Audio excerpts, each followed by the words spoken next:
Assalamualaikum warahmatullahi wabarakatuh. Selamat berjumpa anak-anak semuanya, mahasiswa saya yang saya banggakan. Alhamdulillah kita bertemu lagi pada kesempatan hari ini. Ini adalah materi terakhir dari materi hadis pendidikan, yaitu adalah hadis tentang pendidikan sepanjang hayat.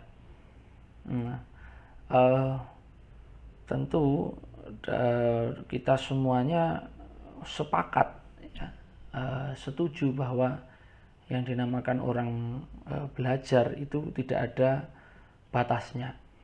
Jadi ini sudah disampaikan oleh para bijak bestari atau para ulama kita, orang-orang bijaksana, orang-orang tua bijaksana kita, bahwa yang disebut dengan orang belajar itu semakin lama itu, karena orang itu belajar, maka dia ketika dia mendapatkan sesuatu dari belajarnya, maka dia akan merasa, ternyata banyak sekali yang belum saya ketahui. Ketika dia mendapatkan suatu ilmu begitu, dia akan merasa bahwa ternyata selama ini banyak yang saya tidak tahu. Dan setelah itu dia akan merasa semakin bodoh, semakin bodoh, semakin bodoh begitu. Jadi orang itu semakin pinter dia akan merasa menjadi semakin bodoh karena ternyata banyak yang ia tidak ketahui. Ketika dia tahu akan satu hal, dia lalu kemudian, kalau begitu kalau saya tahu bahwa ternyata faktanya atau kenyataannya adalah seperti ini, mungkin bisa jadi ada fakta-fakta lain lagi yang belum saya ketahui. Nah, maka dia kemudian akan semakin bertambah bodoh begitu perasaannya itu. Kayak orang mempelajari, orang dulu mengira bumi ini pusat alam semesta. Begitu tahu bahwa bumi ternyata bukan pusat semesta, kalau begitu pusat semesta apa? Nah, dia tidak tahu lagi. Kemudian dia, ternyata pusatnya adalah matahari. Terus lalu dia melihat bintang, tapi kok ada bintang ya?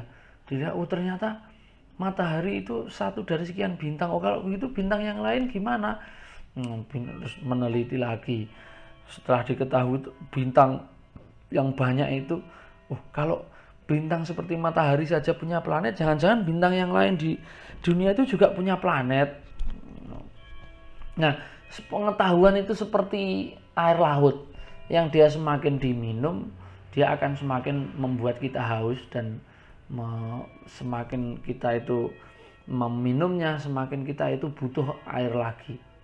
Ilmu itu juga begitu. Nah, kebalikannya, orang yang bodoh itu dia ketika dia sudah berhenti belajar, dia merasa sudah bisa,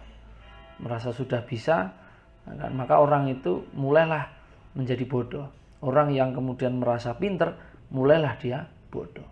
Gitu. Tapi sekarang kita harus, karena ini hadis pendidikan ya, kita akan mencari bagaimana konsep Nabi Muhammad terhadap pendidikan sepanjang masa. Apakah Nabi Muhammad betul-betul merumuskan pendidikan sepanjang masa itu seperti yang kita pahami? Akan kita lihat. Yang pertama adalah kita tentu sering mendengar mubalek, guru-guru kita itu menjelaskan tentang pendidikan sepanjang masa dengan sebuah hadis yang berbunyi, utlubul ilma minal mahdi ilal lahdi. Itu. Terus kemudian maknanya adalah galilah ilmu atau tuntutlah ilmu dari ayunan sampai liang lahat. Nah, coba sekarang saya ketikkan ya redaksinya apa ya, minal mahdi ilal lahdi. Nah, saya coba dulu.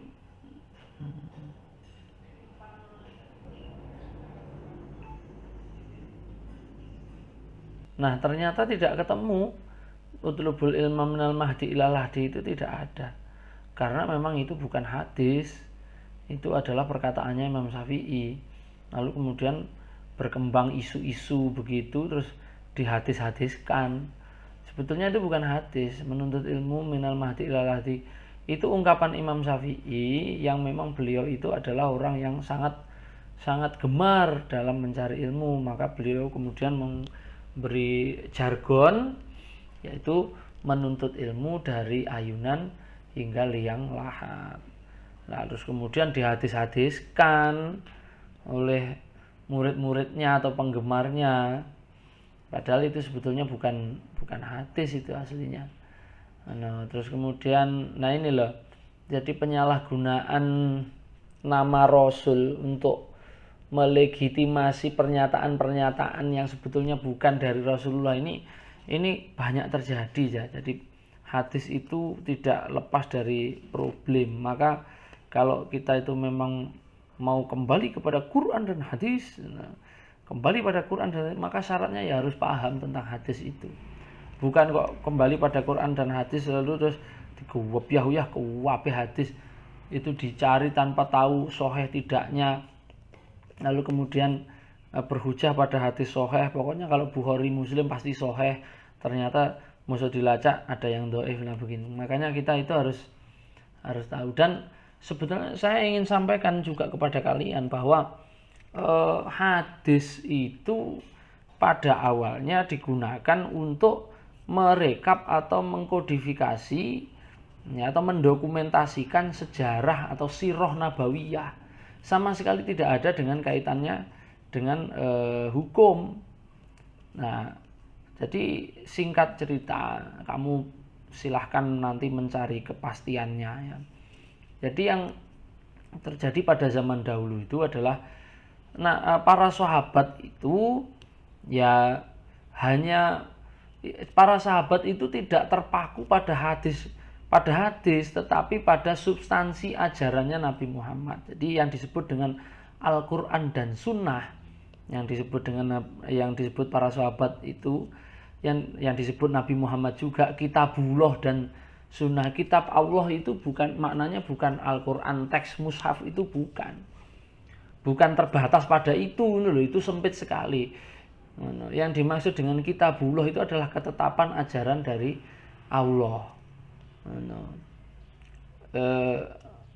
Ini kita membahasnya mungkin tidak cukup kalau di sini, tapi saya ingin sampaikan bahwa yang dimaksud dengan kitab Allah atau Kitabullah itu bukan mushaf, sama sekali bukan hanya sekedar mushaf itu, tetapi inti ajarannya Allah, bukan mushafnya.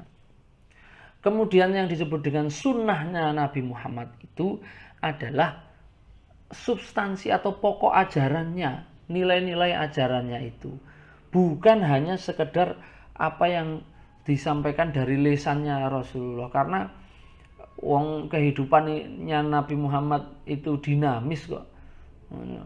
Nabi Muhammad kadang-kadang yang mengajarkan diamlah, kadang-kadang yang mengajarkan bicaralah. Diam itu baik. Nanti ada yang mengatakan berbicara itu baik. Loh, yang benar yang mana? Kalau kita melihat dari sudut formalnya atau kulit luarnya saja, ya banyak dalil-dalil itu yang akan bertentangan. Quran mengatakan wallahu wasi'un alim, wallahu ladzi la ilaha illa huwal malikul qudusus salamul mu'minul muhaiminul azizul jabarul mutakabbir dan sebagainya itu. Tapi Allah itu punya sifat ini. Nanti di tempat lain Allah mengatakan subhana rabbika rabbil izzati amma yasifun. Loh, Allah suci atau bersih dari semua yang mereka sifati. Loh, piye toh? Sifat-sifat Allah ditiadakan. Di tempat lain Allah mengatakan sifatnya begini-begini. Nah, itu loh. Karena setiap teks itu berkaitan dengan konteks atau situasi yang meliputi pada zaman itu. Maka yang tetap itu bukan teksnya, yang tetap itu adalah konsepnya atau substansi ajarannya. Nah, substansi ajarannya itulah yang disebut dengan Kitabullah, kitabnya Allah. Nah, dan sunnah Rasul. Jadi yang disebut dengan sunnah Rasul itu substansi ajarannya.